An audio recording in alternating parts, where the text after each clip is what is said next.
Le dernier point que je voudrais aborder avec vous, ce sont les mutations du monde et leur impact sur la catéchèse. Alors là, nous pourrions rester plusieurs jours là-dessus, donc je voudrais nommer d'abord ce que j'appelle les mutations anthropologiques, ce que certains de mes confrères appellent les crises anthropologiques contemporaines. Qu'est-ce qu'on met sous ce mot-là? Qu'est-ce que certains auteurs mettent sous ce mot-là aujourd'hui? Eh bien, qu'aujourd'hui, le présupposé humaniste a volé en éclats.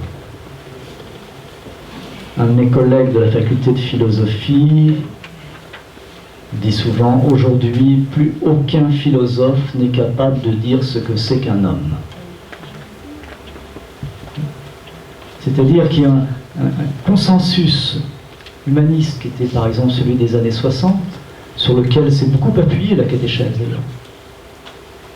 Dans les années 60, par exemple, l'Église se revendique experte en humanité, Paul VI.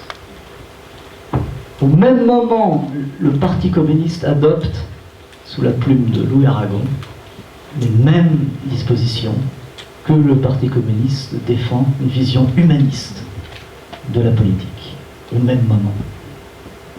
Donc, ce qu'il faisait de dire d'ailleurs à Aragon dans un texte de l'époque, où il dit « Tout peut changer dans le monde, sauf l'homme et la femme ». Voilà. Et bien on voit que c'est plus vrai.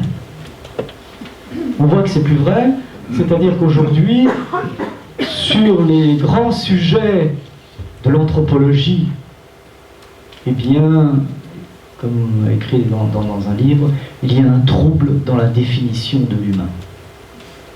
Alors je cite deux, trois choses. Premièrement, le rapport homme-femme.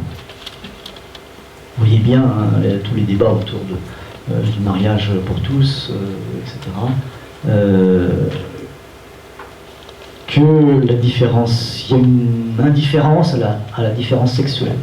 Hein, on pourrait dire les choses comme ça. Et en tous les cas, avec l'idée de certains tenants de ce qu'on appelait d'une mauvaise façon la théorie du genre, hein, l'idée que la question, la différence sexuelle est infondable et infondée, qu'on peut toujours changer. C'est pas une question de nature. Bon, voilà, je vous passe tous les détails là-dessus. Mais ce qui est plutôt, avec ça, en dehors des polémiques, c'est des a priori qui changent. Une manière nouvelle de regarder la différence homme-femme. Autre chose qui a énormément changé, qui est en train de bouleverser notre monde, c'est le rapport homme-machine. Donc ça, aujourd'hui, avec le développement de ce qu'on appelle les cyborgs, donc c'est machines qui sont adaptées à l'homme, tellement adaptées à l'homme qu'on commence à plus faire la différence entre l'homme et la machine. Tout le développement des robots androïdes. Au Festival d'automne de Paris, il y a 2 ans, il y a 3 ans et 2 ans, on a eu la représentation au théâtre d'une pièce de Tchekhov avec des robots androïdes. Voilà, donc on appelle ça théâtre vivant, mais c'est des robots qui ont joué Tchekhov. Bon. Vous voyez, qu'est-ce que ça dit de... Et aujourd'hui, toutes les recherches absolument, parfois un peu saisissantes, sur ce qu'on appelle les nanotechnologies, les biotechnologies, la cybernétique, où on commence à fabriquer des bouts de vivants. Il y a une équipe chinoise qui ont créé des cellules, qui ont inséré des cellules fabriquées dans des cellules vivantes. Et cette cellule fabriquée a été acceptée par la cellule vivante. On sait qu'il y a un laboratoire américain des États-Unis qui a réussi à faire un clonage humain et à conserver plusieurs semaines ce clonage. Bon, voilà, j'arrête, parce qu'il faut qu'on revienne chez soi ce soir. Mais vous voyez, à travers tout cela, vous avez bien entendu aussi la machine Google qui joue au jeu de Go avec le champion du monde de jeu de Go, et la machine gagne, bon, voilà. Donc il y a un courant très profond qui vient des États-Unis, qui s'appelle le transhumanisme,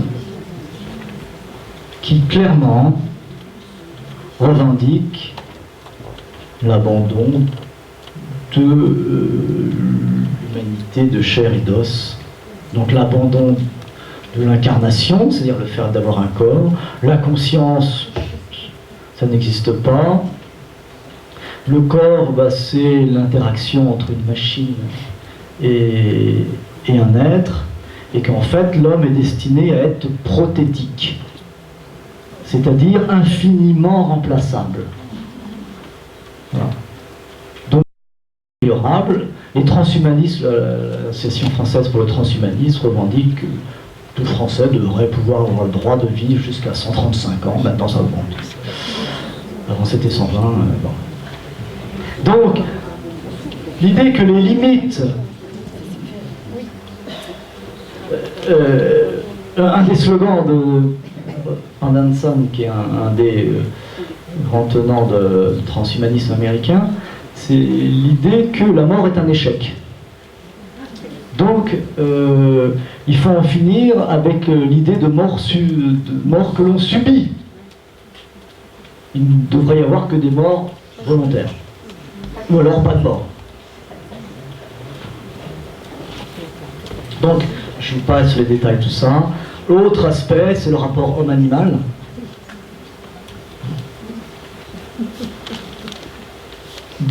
Plus ça va, moins on sait faire la limite entre l'homme et l'animal.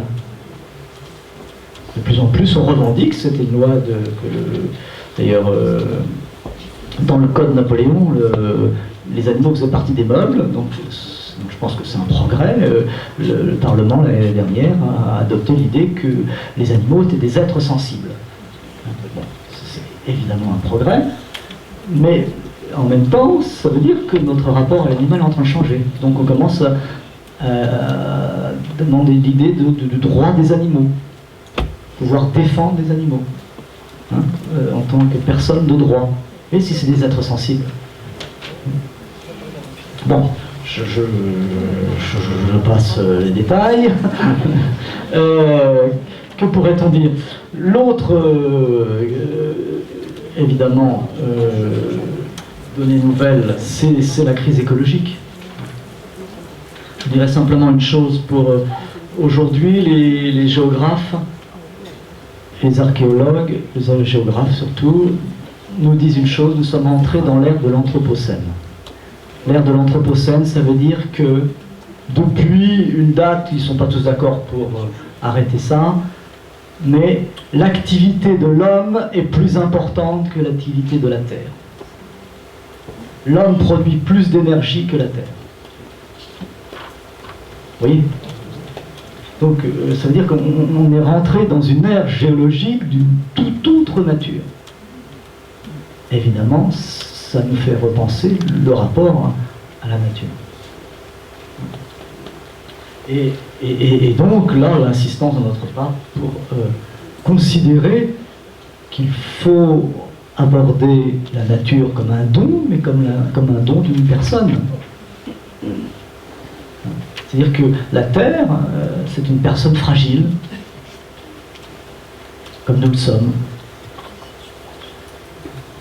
Bon, voilà, voilà. Dernier point qui me semble des défis très, très importants et incontournables pour nous, c'est le pluralisme religieux. Et notamment le pluralisme religieux, on va dire, plus polémique d'aujourd'hui. On a peut-être, pendant un certain temps, une vision un peu irénique du dialogue interreligieux. On voit bien aujourd'hui, avec la crise du Moyen-Orient, avec les attentats divers, qu'il y a un raidissement du pluralisme religieux. Et puis, du coup, comment dire, une difficulté à la fois entrer en dialogue et à rendre compte de sa foi. Et je crois que là, on n'est pas préparé à ça. Moi, je rencontre beaucoup d'acteurs de la pastorale, de la catéchèse, du catéchuménat, beaucoup, et dans les milieux populaires. Et une catéchiste de mon milieu populaire qui me disait, et les enfants ils demandent pourquoi nous on mange pas de porc, pourquoi nous on mange du porc plutôt.